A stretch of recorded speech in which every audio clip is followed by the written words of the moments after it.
Good evening, all. I'll invite people to find a seat if you're still standing.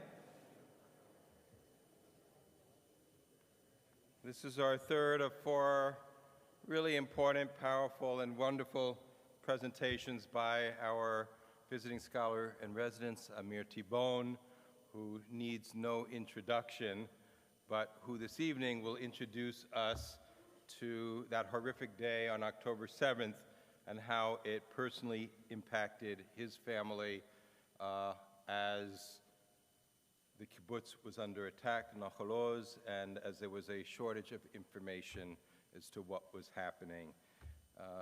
Amir has this amazing gift of having a light touch, even when talking about very difficult things. And simultaneously, I just want to remind us all that part of the burden and honor and responsibility of being witnesses is that we, like those who visit the ill in Judaism, we take away a 60th of the pain. We are touched by it. That's what it is to be a witness. So if you find that you're carrying some of that, know that that's actually a gift that we do, a gift of memory, of Jewish history, of commitment to peoplehood, and be kind with yourself should you notice any of those sorts of emotions coming up or just impinging upon your awareness. It's kind of what is supposed to happen to some degree. With that said, I think we all know Amir Tibon. I want to thank you last night for the wonderful presentation on the history of the conflict, for the panel today and this evening, for opening your heart and sharing the fateful mourning and continuation of October 7th as you and Mary rushed to your kid's side. Amir Tibon.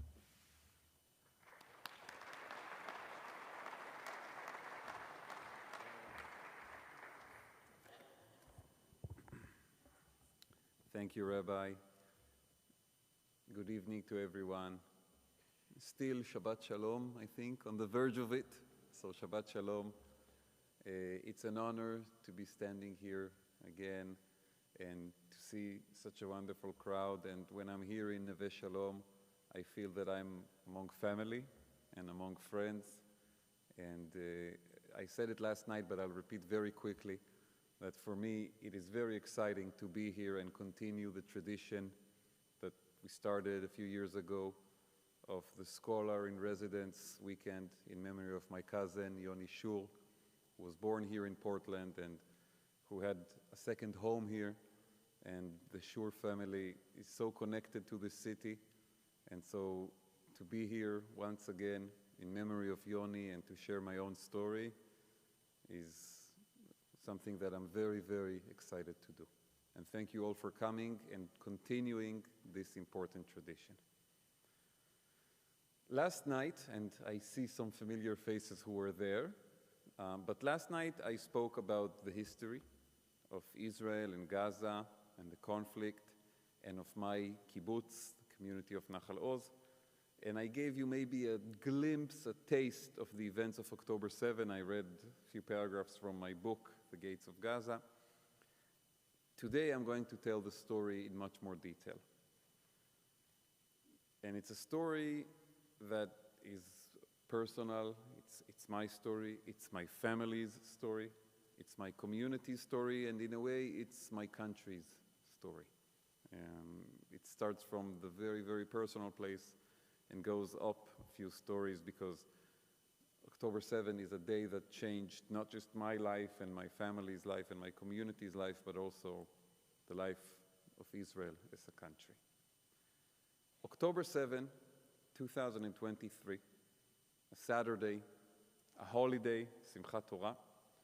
It was supposed to be a day of celebration in my kibbutz, Kibbutz Nachal Oz, a small Israeli community of 450 people located half a mile from the border between Israel and Gaza, officially the closest Israeli community to Gaza City.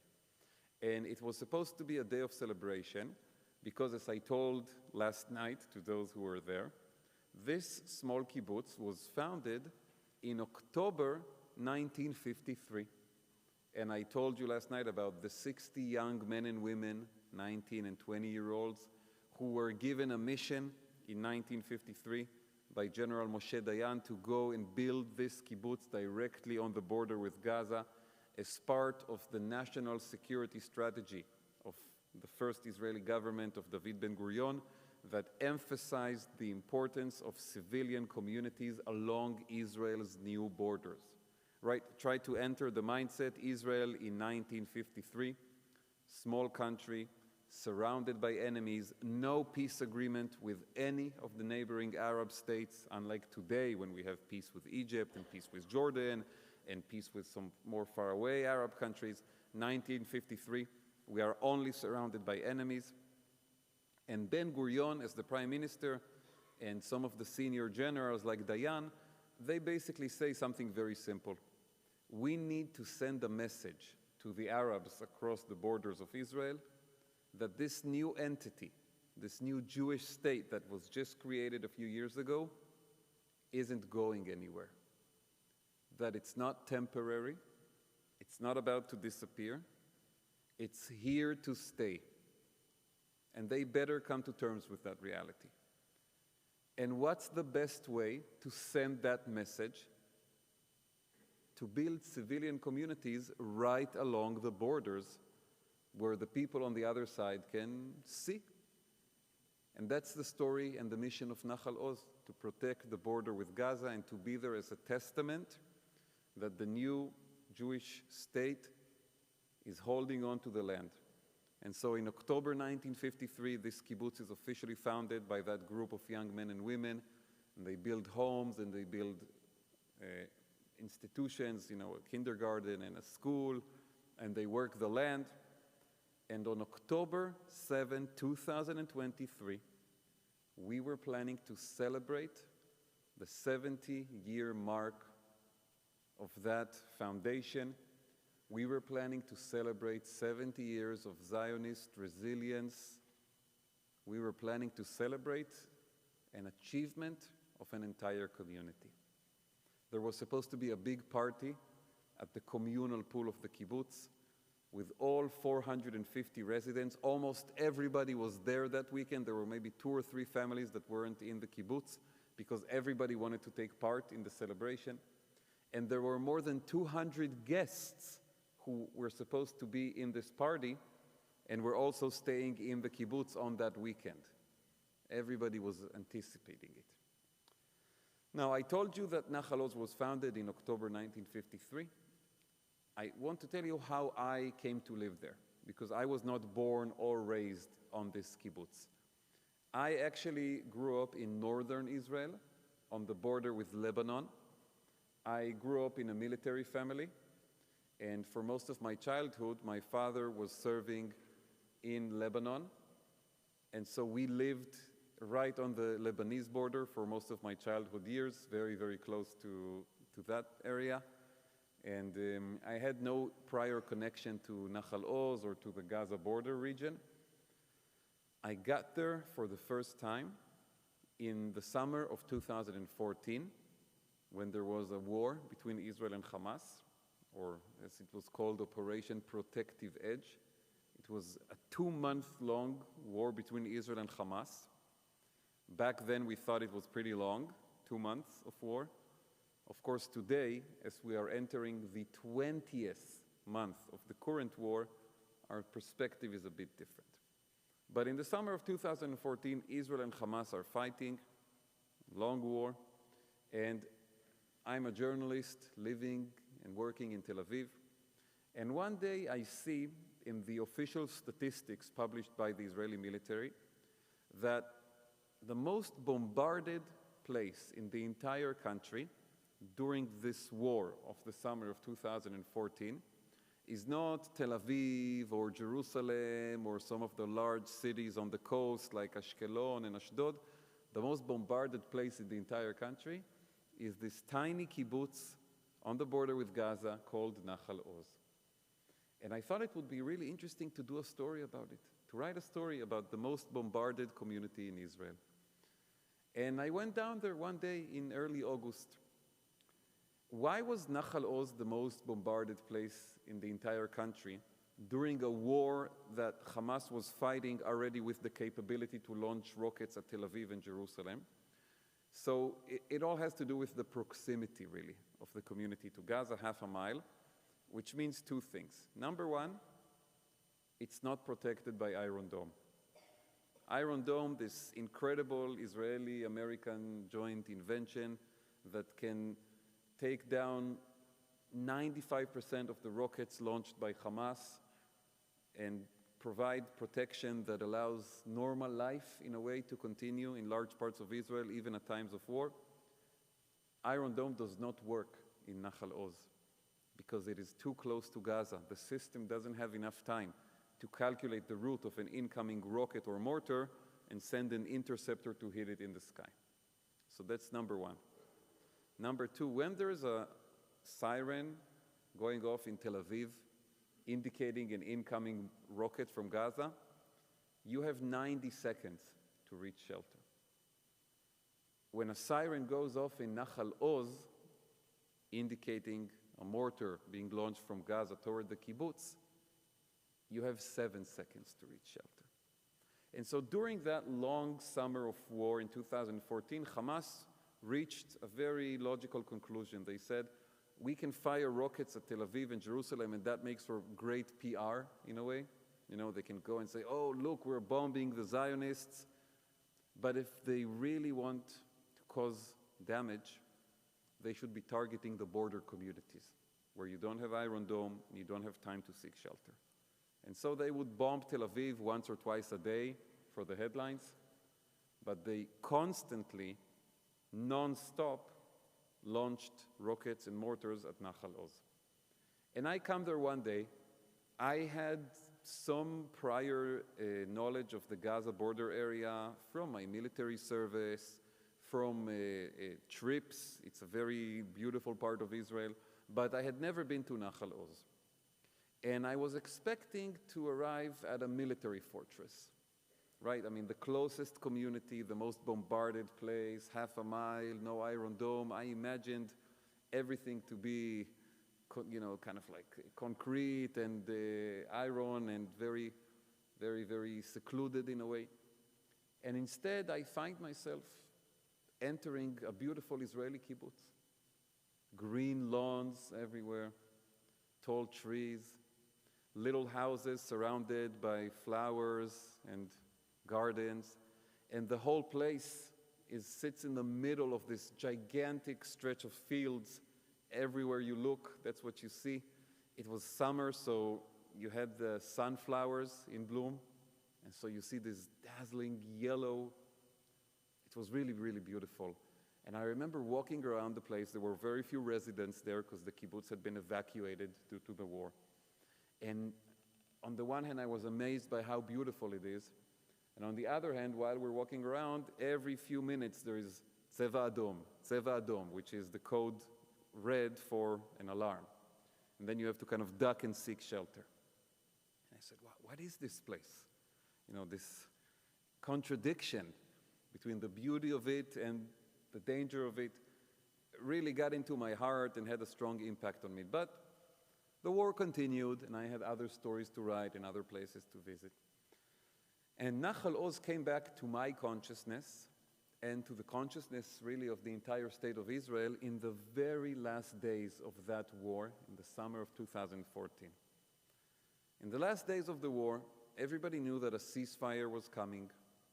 You know, the government was saying it, the military was saying it, Hamas was saying that the war is about to be over, but some details still had to be negotiated. And families from the kibbutz who had been out of home for 2 months, evacuated. Usually that means the entire family sleeps in one hotel room. It's tough. You don't have personal space. The kids don't go to school or kindergarten. The parents can't work. People were getting tired of it, and they knew the war was about to end, so they began returning to these border communities in expectation of a ceasefire. And a ceasefire indeed was right around the corner. But in the very last days of the war, right before the ceasefire was officially announced, on a Friday afternoon, a barrage of mortars was fired from Gaza toward Nahal Oz. And as a result, a 4-year-old child, Daniel Tregerman, was killed in his home in the kibbutz. And he was the youngest victim on the Israeli side during that war.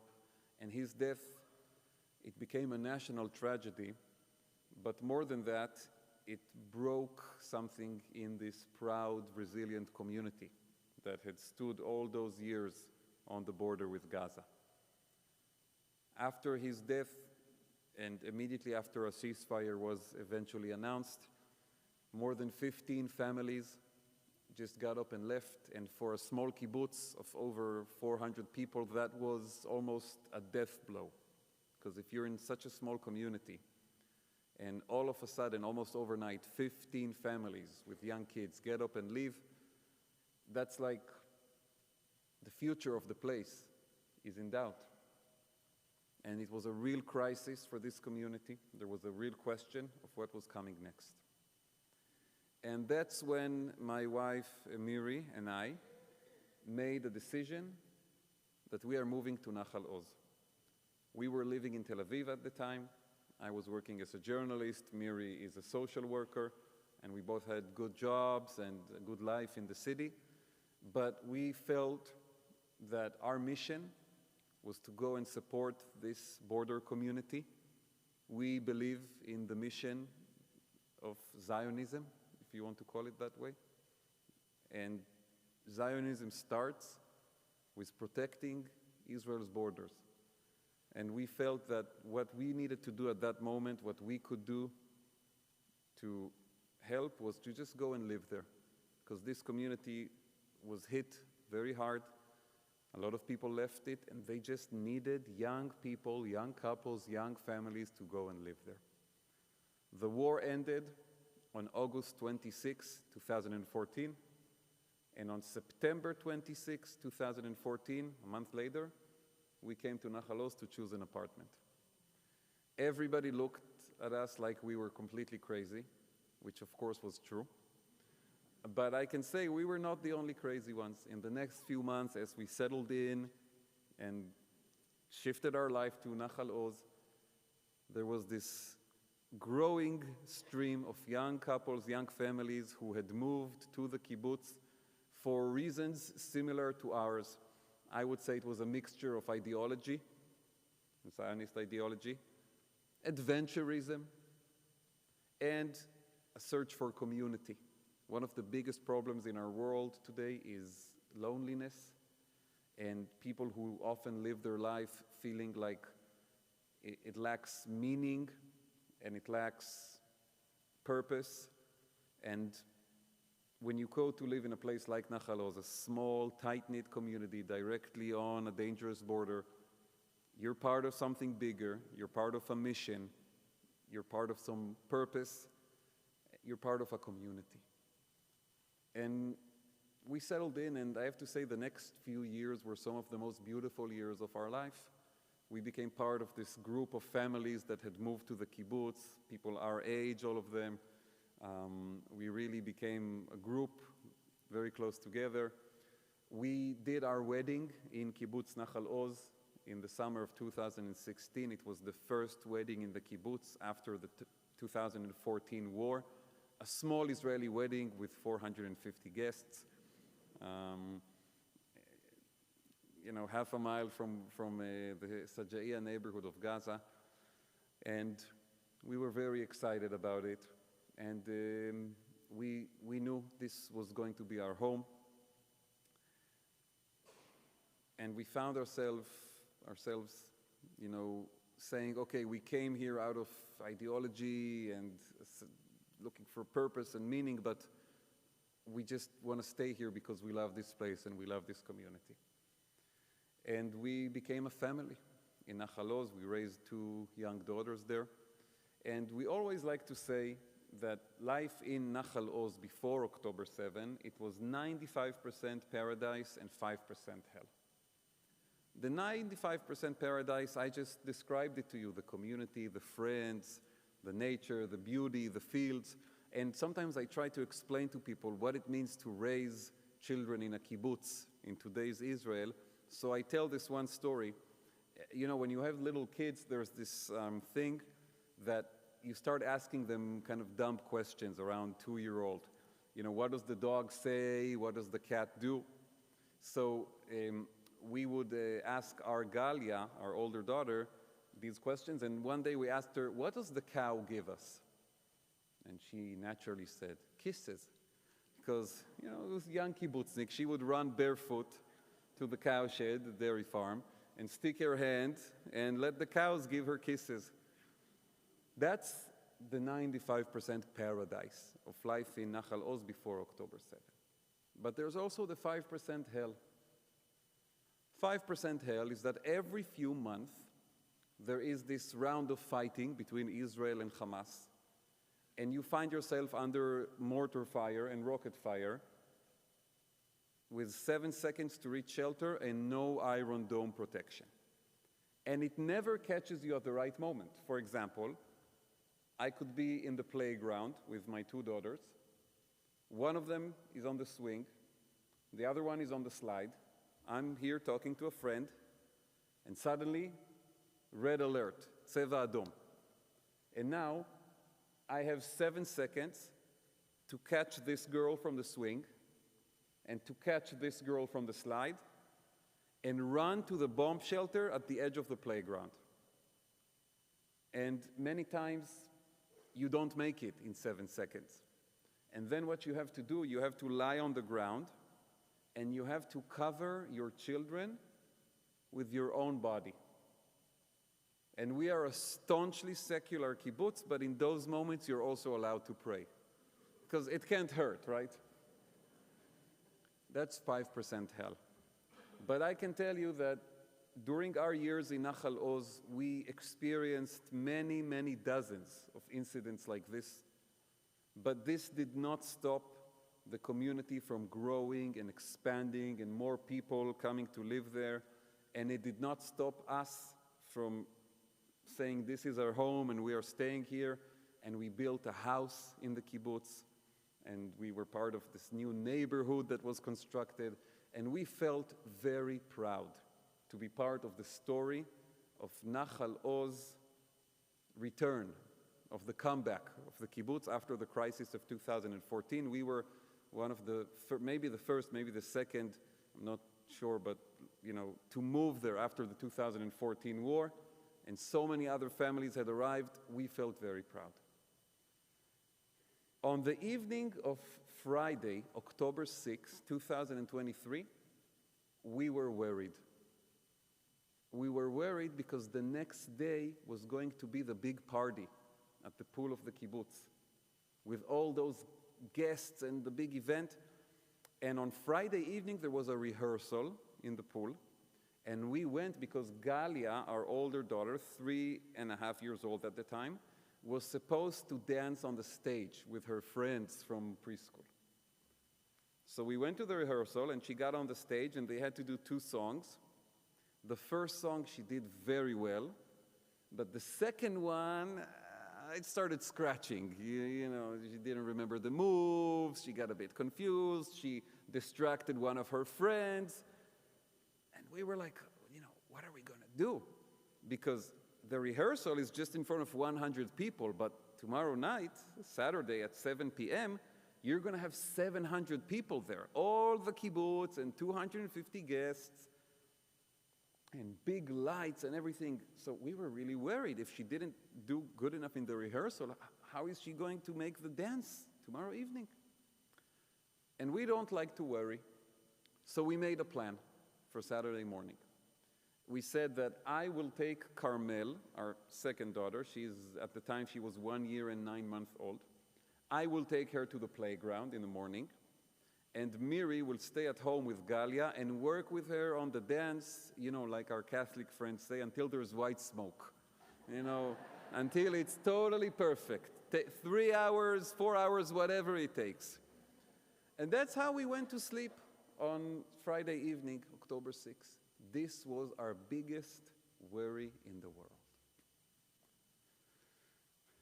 Saturday at 6:30 a.m., we woke from a barrage of mortars falling on our neighborhood. I told you a bit about that yesterday. And the first thing we did, we ran. We ran to the safe room. Now, it's important to understand, in communities like Nachal Oz, in every home, there is a room built of thick concrete that is supposed to withstand direct hits from rockets or mortars. This means that if you are in this room when there is a siren, even if the rocket falls on your house, this room is supposed to block the explosion and the shrapnel. And most families, including ours, that room is used as the bedroom of the children. Because then if there's a siren in the middle of the night or at 6:30 in the morning, the parents run to the children and not the other way around. Right? Think about it, you have 7 seconds.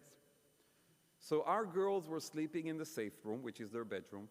We run there, we shut the heavy metal door of the room. We cover the window. There's this kind of metal plate that is attached to the wall, and you can cover the window with it. We're in the room. We hear the explosions around us. We're okay. We're not panicked or anything. And the girls continue to sleep. Our girls, born and raised in the Gaza border area, unfortunately, they are used to it. They've had dozens of incidents like this in their young life, and they just continue to sleep. They don't wake up from sirens and explosions. I don't know if that's good or bad, but that's the reality. And in the first few minutes of this mortar and rocket attack on the kibbutz, we are texting with our neighbors, and everybody's joking, everybody's laughing. People write, no party tonight, huh?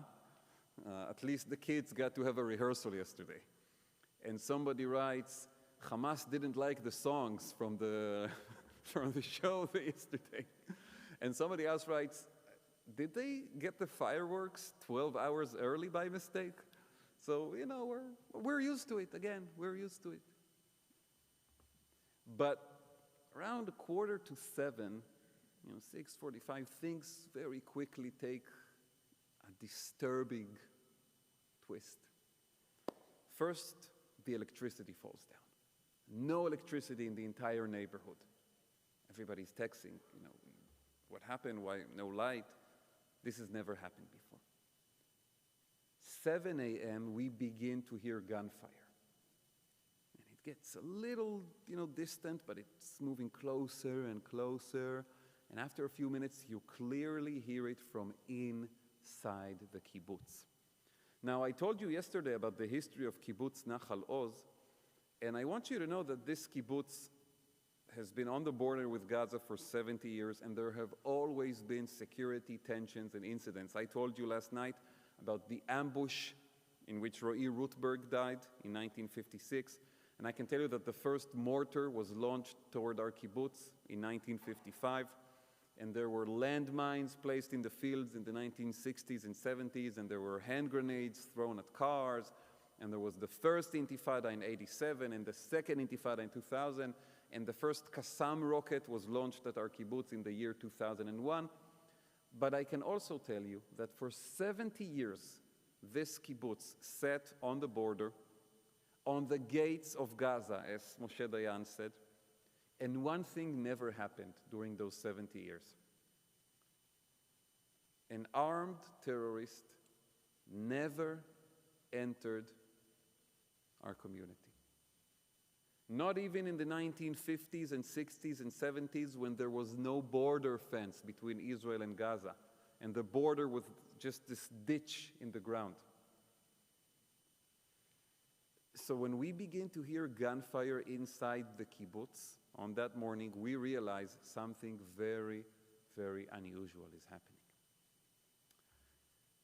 And by 7:15 a.m., our house is surrounded by 5 Hamas terrorists.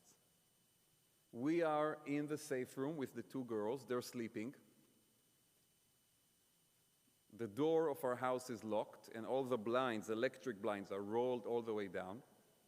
And we have a group of Hamas terrorists standing on our front porch, firing through the windows into the living room, firing through the door into the house. They're shouting in Arabic, a language that I understand. And basically what I hear is their commander telling his men how to try to break into our house. I'm standing next to the window of the safe room to try to hear them, and he's standing on the front porch. Basically, if I'm here, he is where the rabbi is sitting. That's the distance between us. And that's when the girls wake up.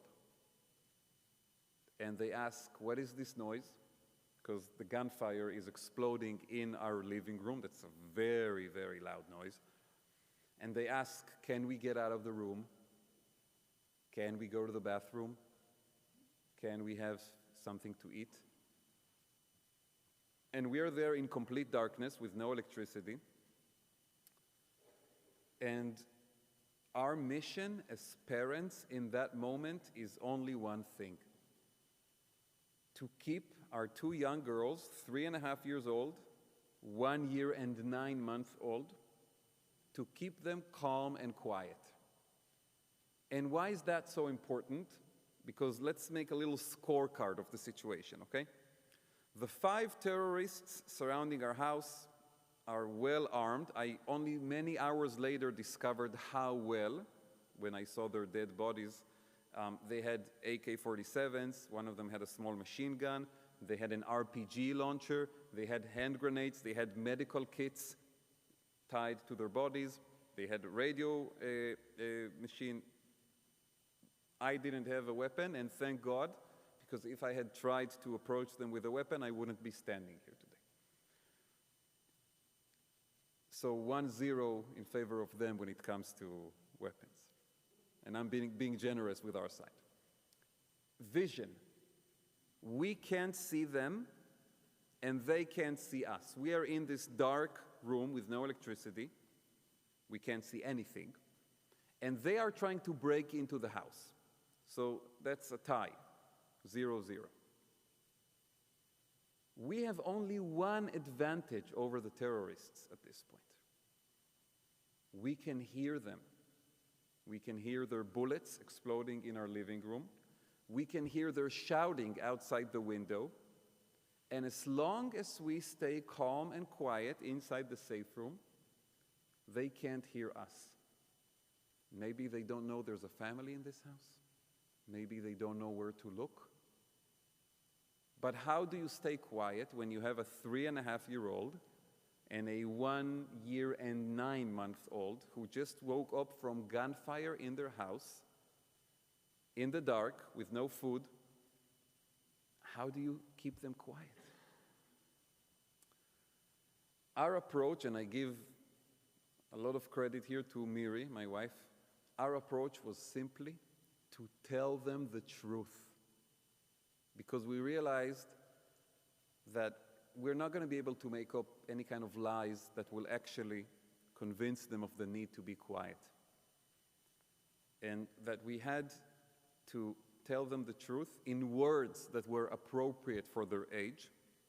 And most important, to stay calm and quiet ourselves, so that our example would convince them.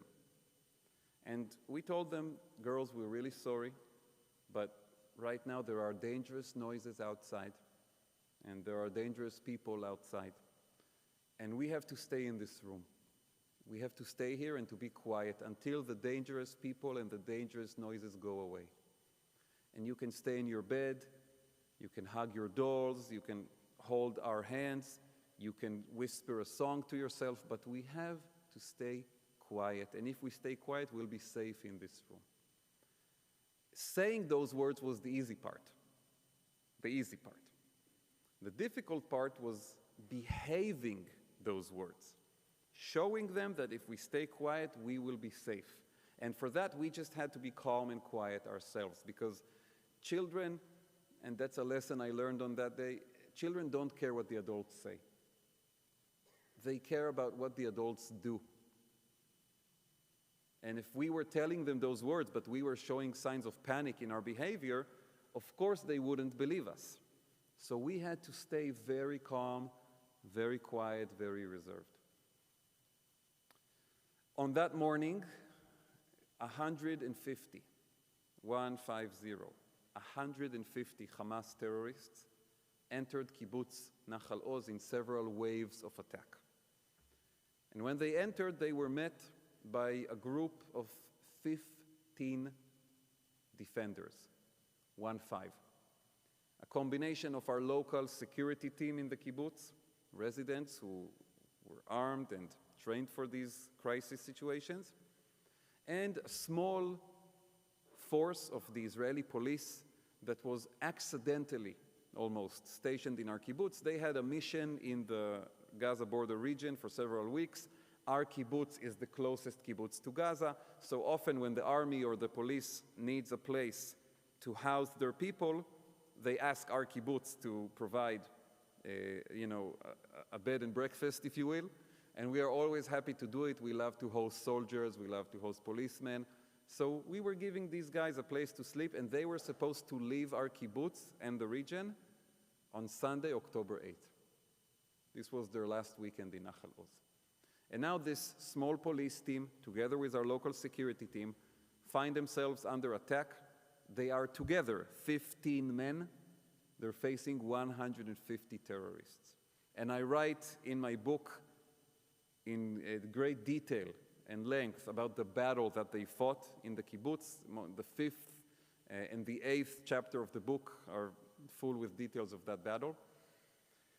And it was really heroic what they did, and they saved many families, but they were only 15.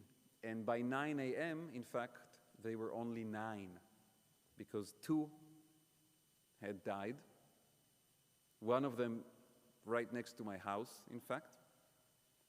And the 4 others were injured to a level that they could no longer continue fighting. They had to barricade inside a house and wait for someone to come and save them.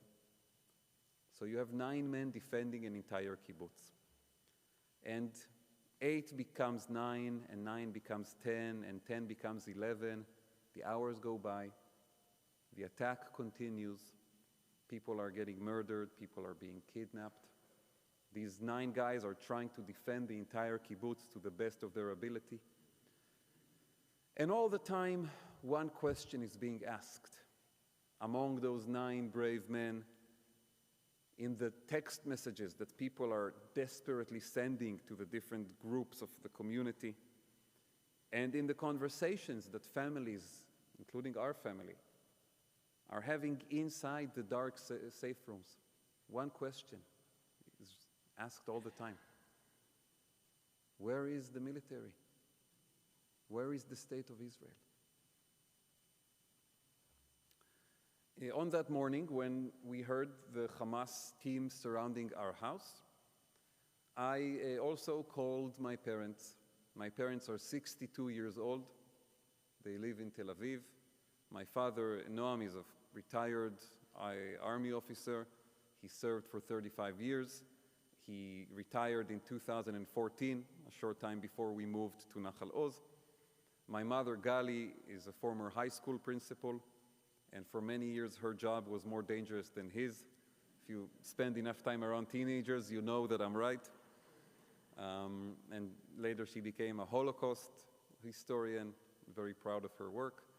And that morning, these 2 62-year-olds were at the beach in Tel Aviv, swimming.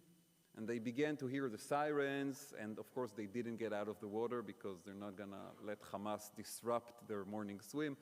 But after another siren and another in Tel Aviv, they said, okay, we gotta get out and check what's happening with Amir and Miri down in Nachal Oz.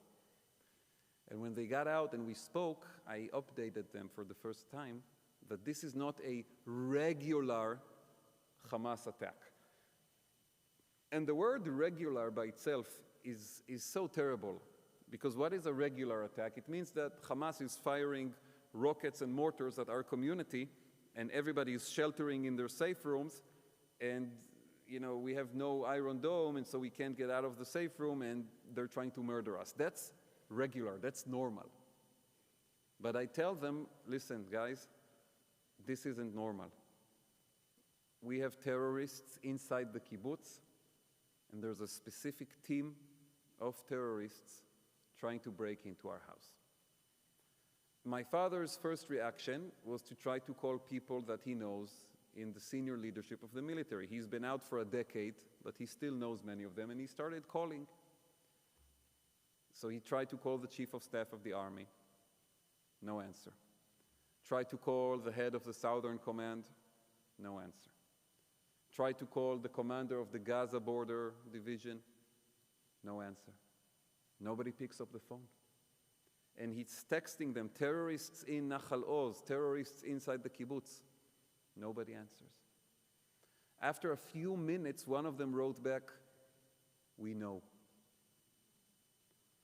And my parents, at that moment, took a very unusual decision. They decided to get into their car and just drive to Nachal Oz by themselves.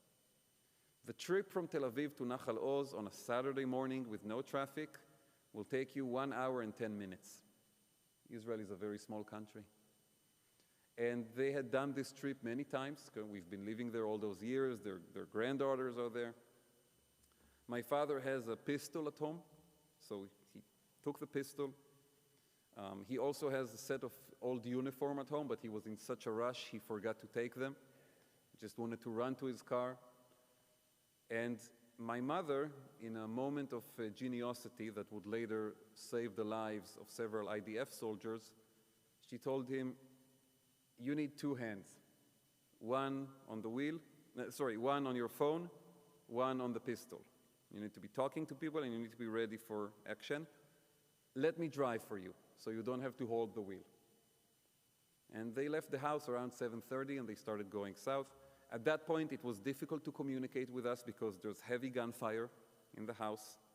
But they talked to some of our neighbors in the kibbutz, and everybody tells them the same thing. There's no army here. There's many terrorists. We don't know what's going on.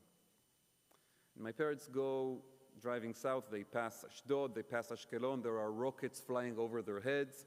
According to the procedures of the Israeli Home Front Command, you are supposed to stop at the side of the road and wait for 5 minutes. Of course, they don't stop at all. They just keep driving. And they meet the war for the first time at the entrance of Sderot, which is the largest city in the Gaza border area. There are several police cars blocking the road. Police officers are taking cover behind the cars with their pistols like this.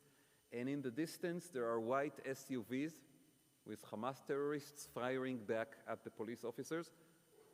This is all happening on Israeli territory, in our country. And my parents have to stop the car at the side of the road. They can't go on. The road is blocked, and they're considering their options. Should we try to go around? Should we try to drive through the fields? What are we going to do? They want to get to Nachal Oz.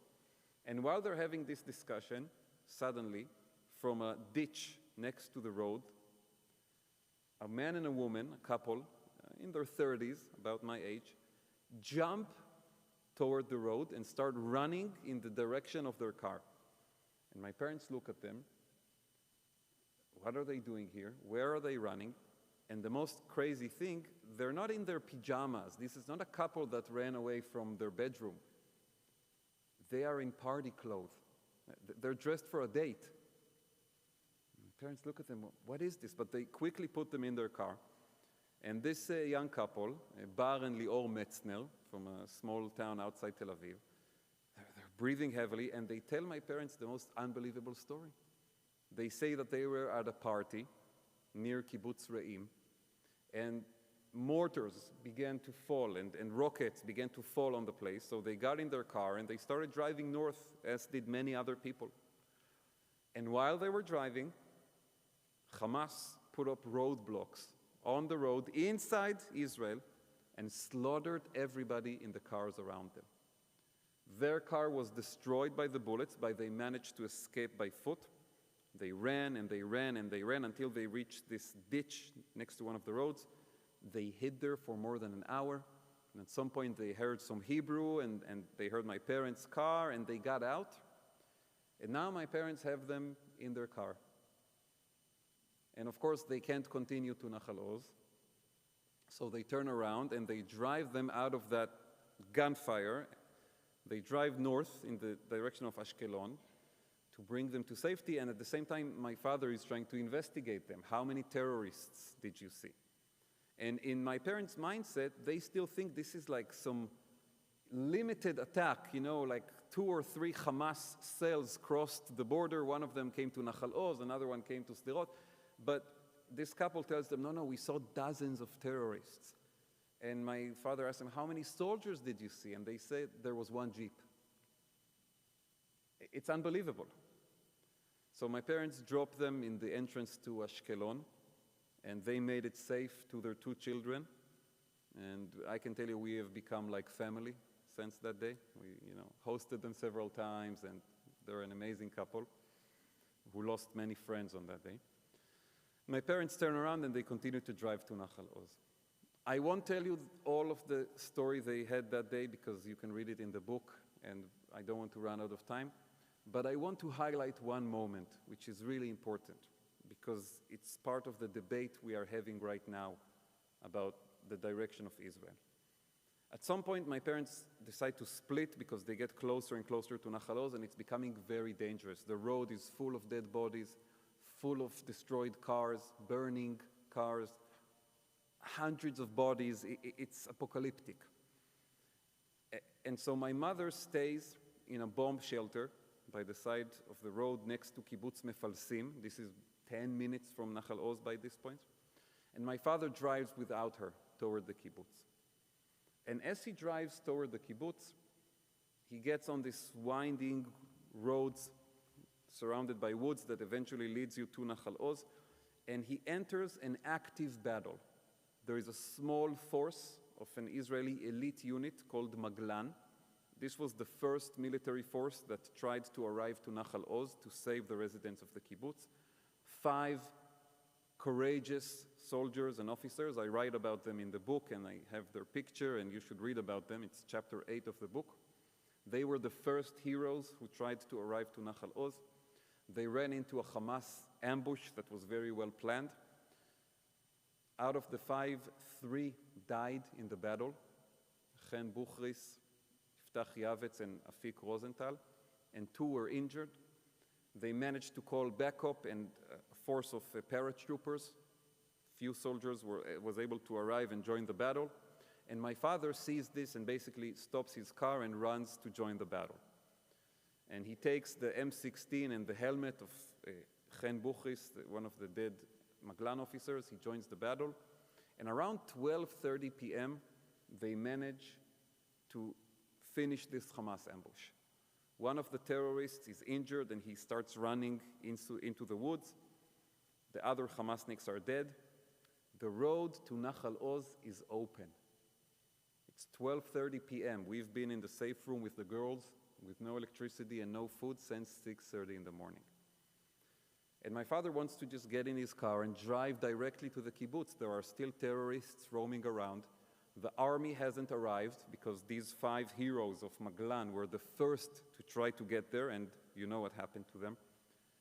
We had our last communication around noon, so there's a sign of life from us from 30 minutes ago, and he really wants to get to us. But the commander of this small paratroopers force comes to him and recognizes him as a former general and says, "I need you to evacuate the wounded. There are 2 wounded guys from Maglan, Alon and Yonatan, and they're not in great shape, but doesn't look like life-endangering. But there is 1 paratrooper, a young officer called Yedidia, who is lying on the road with a bullet in his stomach. He was the first paratrooper to rush toward the terrorists, and he got hit in the stomach. He's losing blood, and he's going to die.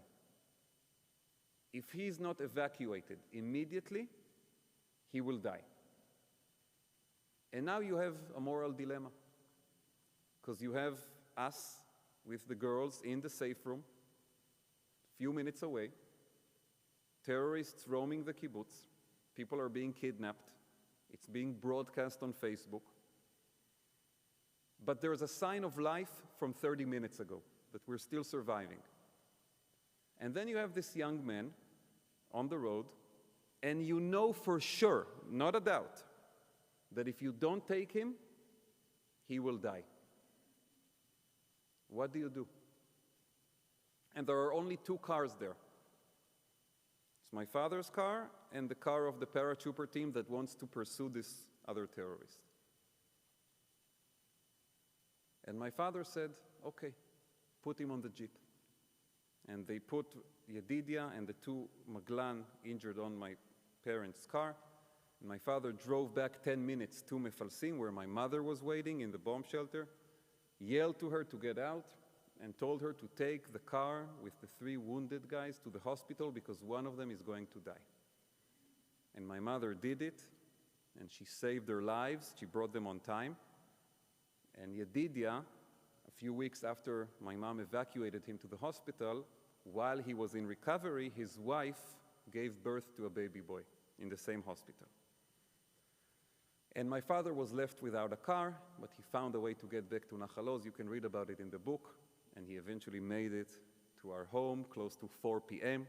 We were locked for almost 10 hours, but he made it with the soldiers that eventually arrived to the kibbutz, a larger Maglan force that was called by the 5 heroes who couldn't make it.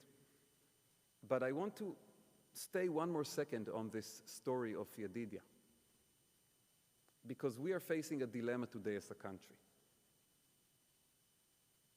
If we decide that we are now making a deal to save our hostages, all of them, not 5, not 6, all the hostages we have in Gaza, and we end this war in return and we release prisoners, terrorists from our prisons, we are taking a risk. We are taking a risk in the future. There's no other way to put it. But we know that we are saving the lives of more than 20 people who are in need of immediate saving. Their life is in immediate danger. They are being kept in tunnels with almost no air and no food. The tunnels are full of explosives, and they are guarded by terrorists who have been given orders to execute them if the army gets close. And we know what happened to Hersh Goldberg Polin, an American citizen, and the 5 hostages who were with him in Rafah. When the army entered Rafah and got close to their tunnel, they were executed. And when I think about the story of my parents and Yedidia and those Alon and Yonatan from Maglan, they took a risk when they decided to evacuate them. My father took a risk when he turned back and drove away from Nahal Oz with them in his car. And they took a second risk when my mom took the car to bring them to the hospital and left my father 10 minutes driving from Nahal Oz without a vehicle. Eventually, it all worked out. He managed to get there. The army got there. He got to our house. Our house became an evacuation center for the entire neighborhood. All the neighbors came to our house. We were evacuated together on a bus at 11 p.m. Our story ended relatively okay. But there was a risk in deciding to, first of all, save the wounded who needed immediate saving. But it was the right thing to do. It was the Israeli thing to do. One of the most foundational values of Israeli society is a phrase I will say first in Hebrew and then translate, Lo mashirim ptsuim bashetach. You don't leave the injured behind. Never. That's Israel for you. This is something every soldier learns. And today, we are being sold an argument that we need to leave them behind and to progress forward with other missions. And I believe we have to first of all save those who need immediate saving. And then we will have to continue with the other missions. Our story, you can read in the book the full detail, but like I told you, my father made it back to the kibbutz. Around 1:30, the military arrived, Maglan unit, and a few minutes later, Givati unit, more than 100 soldiers. They entered the kibbutz. They teamed up with the 9 heroes who had been fighting since the morning alone to protect the community. They started scanning, searching from home to home, killing the terrorists, freeing the families.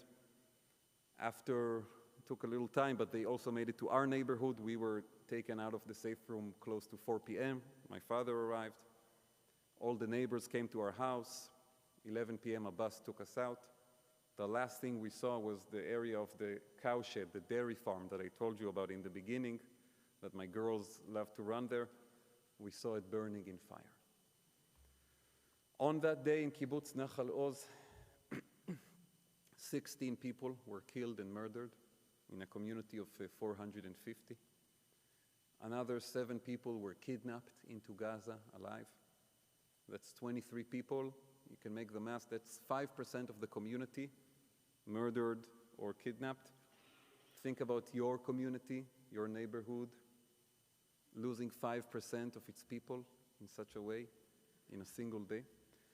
But I have to say, if it was not for the heroism of our local security team and of that small police team and of the soldiers of Maglan and Givati who eventually arrived, we would have had many, many more. You know, there are communities close to us who lost 60 people, 100 people, 120 people. We were lucky, in a sense.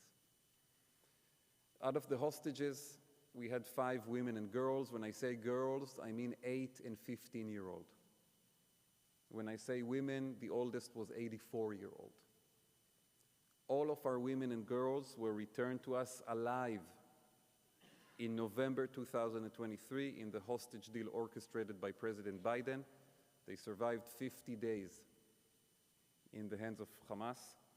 Our oldest hostage, Elma Avraham, the 84-year-old, when she came back to Israel, she was brought back on a stretcher. And the doctors who saved her life in the hospital said, this is a quote, if she had remained in Gaza one more day, not one more week, not one more month, one more day, she would have been brought back dead. But because of enough pressure to make the deal, it happened, and that one day was spared, and today she's playing with her grandchildren. We had 2 men left behind, Tzachi Idan and Omri Miran. Both of them are friends of mine, fathers of young children, who were kidnapped in front of their children's eyes on October 7, and their children saw them walking out of the house on their feet. Tzachi survived 3 months in captivity, but we don't know exactly under what circumstances. He died. We don't know if he was murdered, if he was killed, if he died of some other, because we lost since October 7 more than 40 hostages who were taken into Gaza alive. There are many hostages who were taken dead, as dead bodies, but more than 40 who we know were taken alive ended up dying in captivity in various ways, and Tzachi is one of them. And he was returned to us for burial in the deal orchestrated by President Trump that just recently happened. And Omri Miran, my friend, the father of Roni and Alma, who had his 48th birthday last week, he's still alive. We know that he's alive. And we need to save him, and only then continue the mission. Our kibbutz has been mostly empty since October 7. There has been a lot of devastation, although, again, not as bad as kibbutz Kfar Aza or Be'eri, because of the heroism I described. Today, about 40 people have gone back to live in the kibbutz, 10% of the population. And many, many families, including my family, are planning to go back. And I will talk about it more tomorrow, about the road back home. But I want you to know that after all of this, we continue to believe in the mission, and we continue to believe in Nachal Oz. And one day, I hope, the next mission that comes to Israel from Portland will also get to visit us there. So I will stop here and give everyone a second to breathe, because you have to breathe after this story, I know. And after you finish breathing, I'll be happy to answer questions, again with the same rule I mentioned yesterday. that a question is one or two sentences with a question mark at the end. Thank you for listening. A little over time.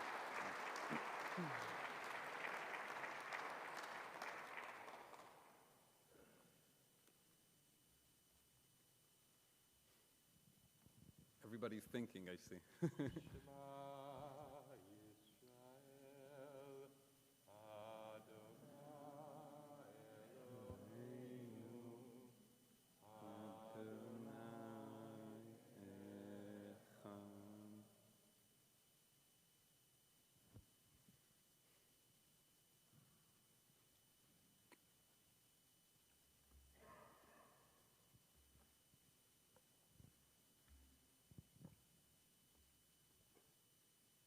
Powerful. Thank you. So once we get the hostages back, in your opinion, what next? The realistic scenario is that a deal to get the hostages will involve an end to the war, and we will have to focus on three things. Number one, rebuilding the communities, going back home. Today, families are not going back home, most of them, because the war continues and the communities need to be rebuilt. And to me, this is the victory in the war, by the way, that they will see us coming back and building and growing. Number two is building back the army. The army failed on October 7th spectacularly. The army lost more than 850 soldiers in this war.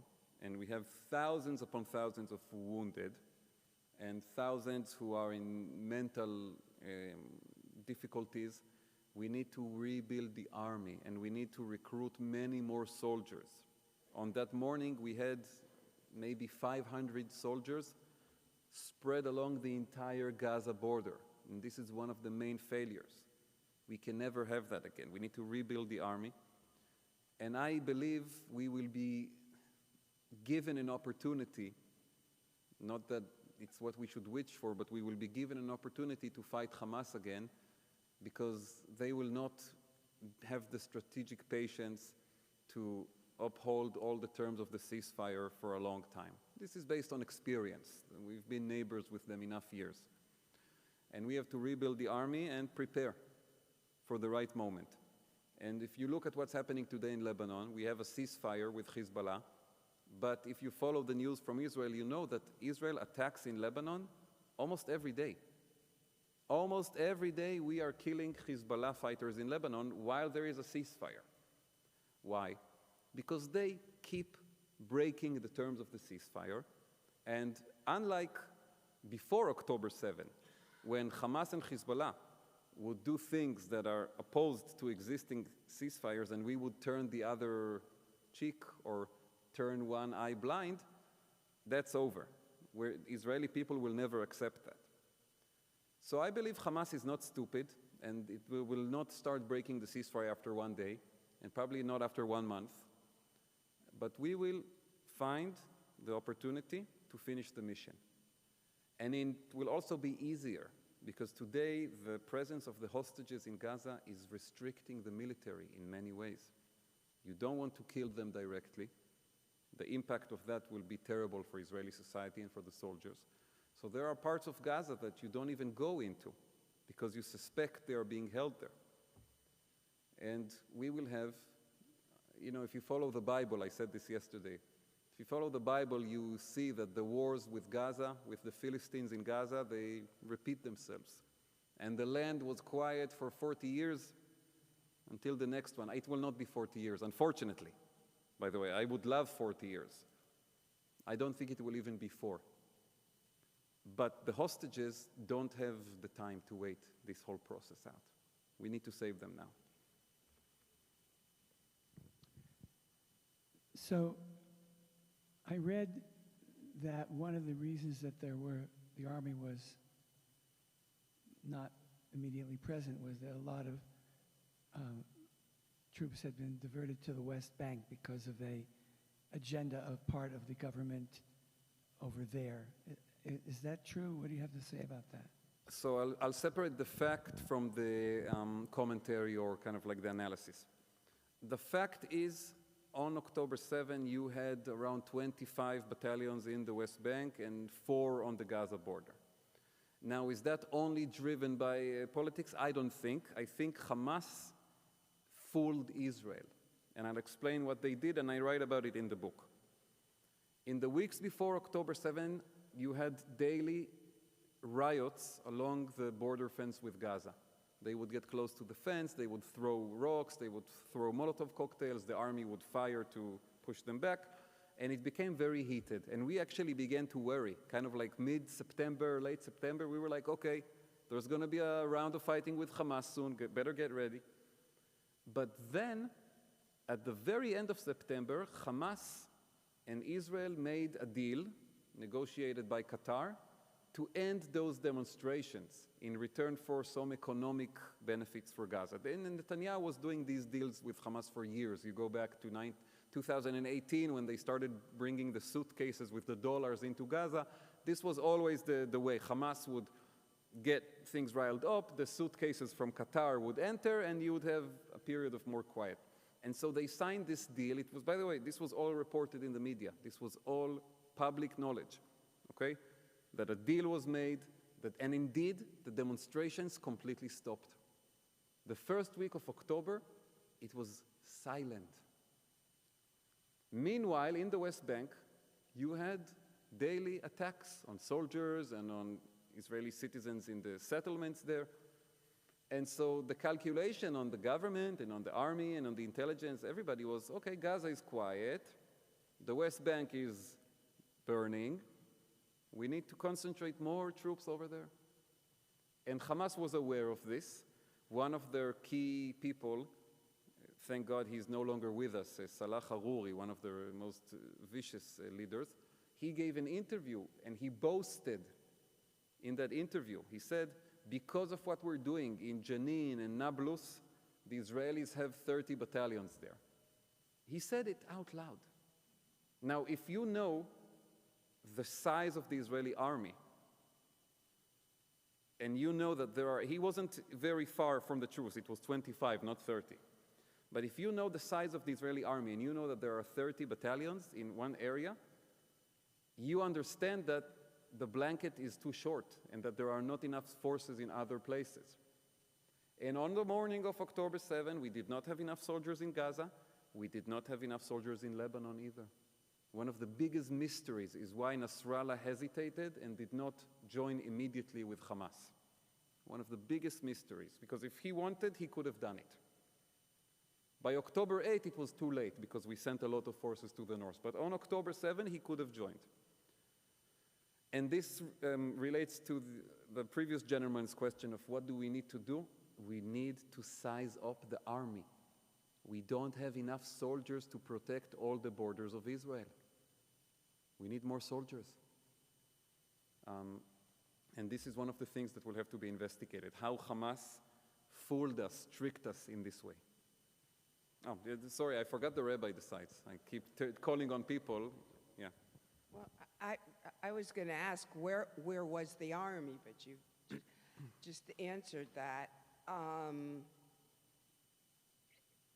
So you think that this was just very strategic on the part of of Hamas. Of Hamas? They are not stupid, okay? They knew what they were doing. They were setting this up in a very smart way.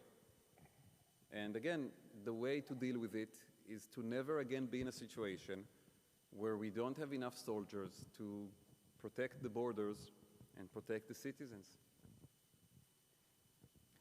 On the northern border, are most of the residents going back? Is Yes. life returning to normal? Most of the residents are going back, except for the communities that are very, very, very close to the border and they have witnessed a lot of destruction, like Metula, for example. I think Metula has 10% back, not different than Nahal Oz. If you have communities that were not destroyed and did not have the same amount of damage, more people are coming back. The real challenge is with communities that were significantly hurt. This is true in the Gaza border area and in the north, because if you come to the Gaza border area, communities that are second line to Gaza, and that were not massively invaded on October 7.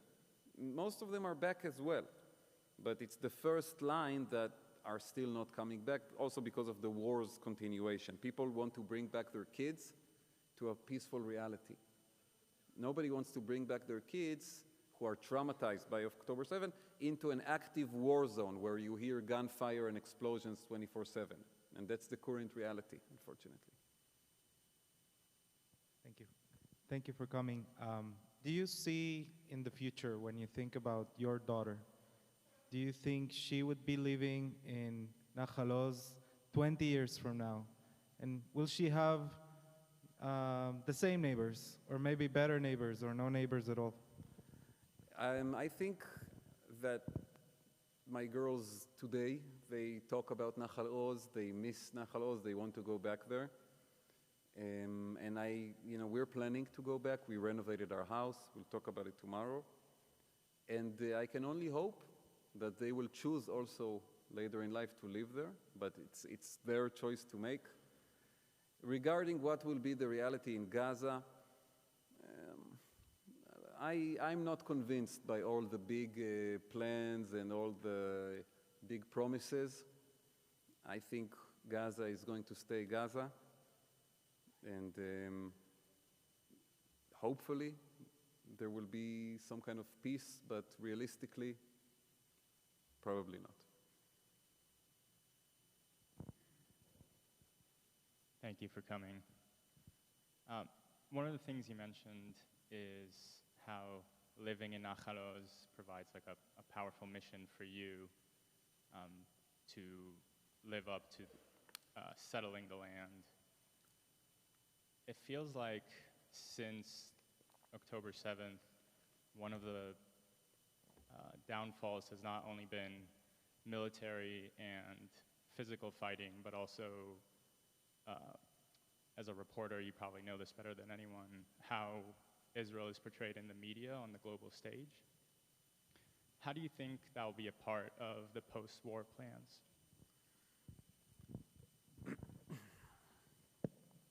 First of all, I appreciate the question, but I'm not sure Israel should calculate its moves based on how it is perceived abroad. Or let's say it should be one of the considerations, but it should not be a top consideration.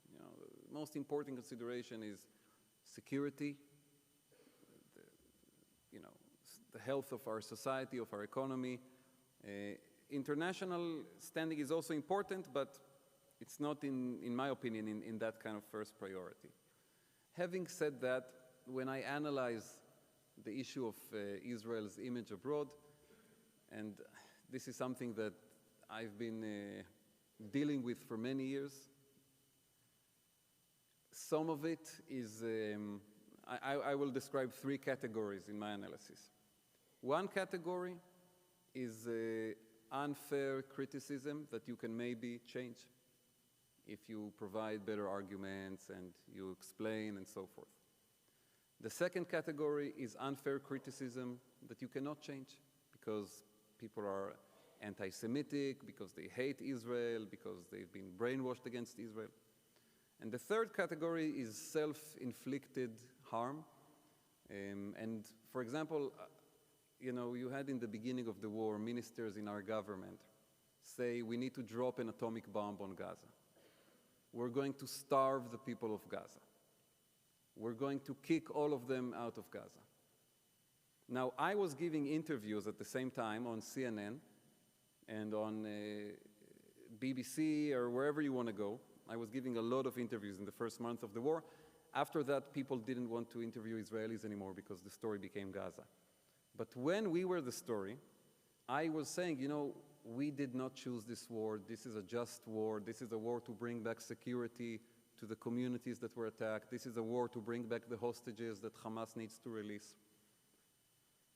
And then I get asked by the interviewer, well, if the purpose is to release the hostages, why is someone in your own government, a minister in the government, saying we need to drop an atomic bomb on Gaza, something that would obviously kill off all of our hostages?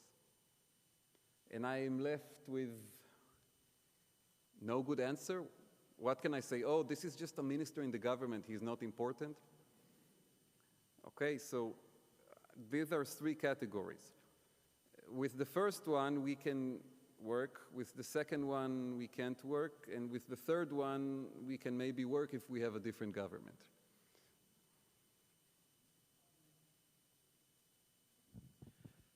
Seven years ago when you were here, at the end of one of your sessions, you made the comment that, I'm going to let you in on a secret. You said that almost every day, Israeli leadership, whether it's military or governmental, has discussions with their equal in Egypt, Yes. in Hamas, Yes. in Hezbollah. He No, goes, not in Hamas and Hezbollah, but in Egypt, in Jordan, in Saudi, definitely. Are these conversations still continuing? Yes. And Yes. will they continue in the future? So yes, I think during this war, you still have daily channels of communication with Egypt, with Jordan, with Saudi, with the Emirates, with Qatar, with a lot of countries. But the relationship is strained. It's strained because these countries, Israel looks at Egypt and says, you didn't do enough to stop Hamas. I think that's a valid complaint to our Egyptian neighbors, especially when it comes to smuggling of weapons into Gaza. Egypt looks at Israel and says, you didn't do enough to stop Hamas because of the Qatari arrangement that the Egyptians always hated, of the suitcases coming into Hamas. So that's one friction. Another source of friction, the Egyptians are convinced that this Israeli government wants to throw the entire population of Gaza into Egypt. I think this was not true in the beginning of the war, but some of the more extreme elements in the government fell in love with this idea, and the Egyptian alarm about it became a bit of a self-fulfilling prophecy. And then our own ministers drove it to an extreme. So today there is huge suspicion in Egypt about this thing. The Jordanians look at the war as a very destabilizing situation because most of the population there is of Palestinian origin, and they are afraid that the public anger over Gaza will destabilize the kingdom and that there will be a coup over there. So they recently outlawed the Muslim Brotherhood, which is a very extreme thing that the king never did before. And they are unhappy. With Qatar, wow, where do you even begin? Qatar is the country that funded Hamas all those years and hosted their leadership in its posh hotels. And they are worthy of a lot of criticism. And Qatar is also the country that, with Israeli approval and sometimes encouragement, brought that money to Hamas. In 2020, Netanyahu sent the head of the Mossad to Qatar. This was the COVID time, and there was, need for cash everywhere. He sent the head of Mossad to Qatar to basically beg the Qataris to bring money into Gaza. So the Qataris are saying, what do you want from us? You asked us to do it. Qatar is involved in the hostage negotiations. It's trying to use the hostage negotiations to prove to America that it's a worthy ally, that they are the ones who can get hostages out. And some people in Israel suspect that they're playing a double game on this. And recently we found out that Qatar, since 2022, was paying the closest advisors of Prime Minister Netanyahu. According to our police, they suspect that these advisors were getting hundreds of thousands of dollars from the Qataris, including after October 7. They were doing PR for Qatar while they were working for him. So I don't even know how to describe the relationship with Qatar right now. As for the Saudis want to make peace with Israel. Have no doubt about it. They want to make peace with Israel like the Emirates did, like Egypt did in Jordan. They are not demanding that Israel will create a full Palestinian state in return for an agreement. They are demanding today two things. Number one, to end the war in Gaza. And number two, that Israel will commit to a path toward Palestinian statehood and take some steps on the ground in that direction, but not actually fulfill it tomorrow morning. And they are very frustrated because they say, we went from the position of the Arab Peace Initiative in 2002, which was an immediate creation of a Palestinian state in return for normalizing with Israel. We went way, way down, and still the current government is not willing to do it with us. And right now there is a big tension because President Trump is going to Saudi Arabia this week already, after Shabbat. And from what we are hearing, he may sign a set of agreements with the Saudis for weapons and cooperation and whatnot, that according to his original plan was supposed to include Israeli-Saudi normalization. He wanted that to be his big win. And all the signs right now are showing that he's going to sign the agreements with the Saudis, but no Israeli-Saudi normalization because of the disagreements. So are there daily talks with these countries? Yes. Is the relationship good? No.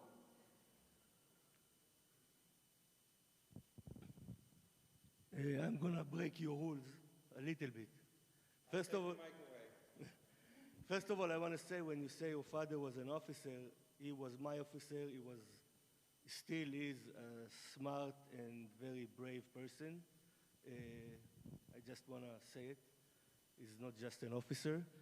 Second of all, there is a lot of attention now in Israel where the government doesn't want to establish a committee to check the... To investigate October 7th. Yeah, to investigate.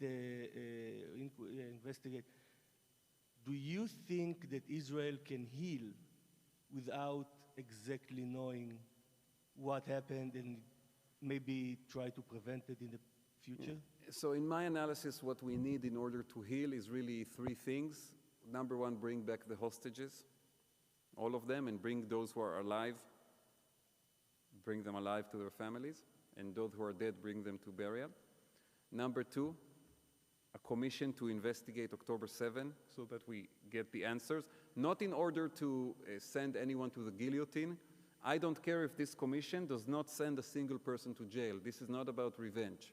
This is about learning and improving. So that's number two, a commission. And number three is to rebuild the army so that we know we are never caught in this situation again and we always have enough soldiers to protect. Those are the three things we need in order to begin the healing process of Israel. We'll take two more questions. Okay, with respect to rebuilding the army, I can't remember how long ago, but it seems like a year. It seems like a year ago, there were petitions and documents signed by ex-military officers saying that they refused to participate because of the way that the Israeli government was handling things. Is that one of the reasons why there are not enough soldiers? No, the issue of the petitions during the fight over the judicial overhaul was mostly people in reserve duty who said we will not show up if you pass these laws. And from what we know, the only place where you really had an immediate impact of this was in some of the intelligence units. Was this part of the failure of the intelligence of October 7? Maybe, I don't know. This has to be investigated. In the combat units, this was not the issue.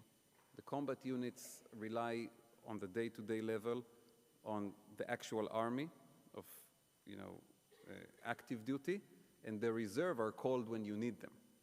So if you had a situation before October 7 that the army was calling in reserves because it knew something was going to happen, and people didn't show up, you could argue that, okay, the army was short of soldiers because people didn't show up for reserve. But the army was not calling any reserve before October 7. It was counting on the active duty, and on the Gaza border, you didn't have enough of them. And this is a big problem. What I do believe, and again, this will have to be investigated, what I do believe is that the internal tensions of 2023, including this phenomenon of people saying we will not show up for reserve duty because of what's happening in the country, is one of the reasons Hamas chose to attack in 2023. I think the three reasons Hamas decided to go for it. Number one was that the Saudi deal was looking imminent. If you recall, in September 2023, MBS, Mohammed bin Salman, gave an interview on Fox News, and he said, every day we are getting closer to a peace deal with Israel. And this was a priority for President Biden. And in early October, the White House invited Benny Gantz, the leader of one of the opposition parties in Israel, to meet with Biden's top advisors, basically to ask him if Bibi's right-wing fanatic coalition partners vote against the Saudi deal, will you be willing to go into the government? And he said yes. So I think this Hamas wanted to disrupt the Saudi initiative, and they succeeded in that. The second thing was the instability inside Israel, the fight over the direction of the country, the internal rift over the judicial legislation, the crisis in the military, in the Air Force. I think all of this they saw as an opportunity. And I think the third reason had to do with the situation around the Temple Mount, which is always the most sensitive place. And if you follow the history of the Israeli-Palestinian conflict, usually the big wars start over there, 1929 and 2000. And in 2023, there were a lot of things happening around that place. Usually when there's too much action over there, it's not a good sign. So I think those are three main reasons. And with all of that, I will say, I am looking at this from, the perspective of a journalist. You need a commission to actually investigate so we can find out more accurate answers. So as you know, Trump is now negotiating with Iran. Yes. And the Prime Minister is none too happy about it. So do you think this government is seriously considering attacking Iran's nuclear facilities? Israel has been seriously considering attacking Iran's nuclear facilities for 15 years now, okay? And it may happen. It may happen. If we see the Iranians are breaking toward the bomb, we will have to do it. Israel attacked twice nuclear programs of other countries. In 1981, Prime Minister Begin attacked the Iraqi reactor against the position of President Reagan, who later scolded him for doing it. In 2007, Prime Minister Olmert attacked the Syrian nuclear reactor against the position of President Bush, who later scolded him for it, but also said, this is a quote, "This guy has balls." Now there is the Iranian situation. It's much more complicated, and Israel would much prefer, if there ever was a strike, that it would be together with the United States, because the Iranians learned some lessons from Iraq and Syria, and they put their nuclear capabilities in several locations, deep underground, and so forth. If Trump were to make a deal, I think it would be incredibly difficult for Israel to attack, because first of all, to start with, it's more difficult to do it alone, and certainly against the American position when it's a complicated situation like this. And also, would you go out against Trump on something so significant? He's making a deal, and you are basically destroying it. This would be a big risk. And I think we should all patiently wait and see what comes out of this negotiation. I think it's too soon to judge it, and the American position in the negotiation seems to shift every 3 or 4 days. They say, no enrichment, only a little bit of enrichment, no enrichment, only a little bit of enrichment. It's like changes all the time. We need to dismantle, we need to verify. So I've been following this very close. I don't know what's going to be the result. And maybe, by the way, the negotiations will simply fail. And then maybe the United States will decide that it has to attack, because this is not just an Israeli problem. I think it's a mistake to turn Iran into an Israeli problem. Sure, it's a threat to us, but this is a problem of the world, okay? You saw what happened now with Pakistan and India. We don't want more countries to have nuclear weapons, especially not a country led by religious fanatics. So this is not just our issue. I want to thank Amir Tibon. Thank you. Thank you.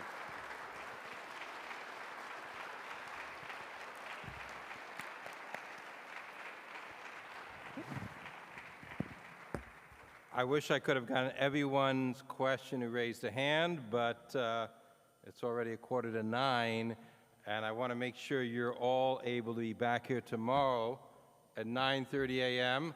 for a Mother's Day brunch and discussion as Amir Tibon is going to talk about the future of Kibbutz Nachal Oz and move towards some hopeful threads amid this tapestry of destruction and heartbreak. The brunch is also being sponsored tomorrow by Men's Club and Sisterhood, so thank you to each of them for that, and thank you all for your amazing attention.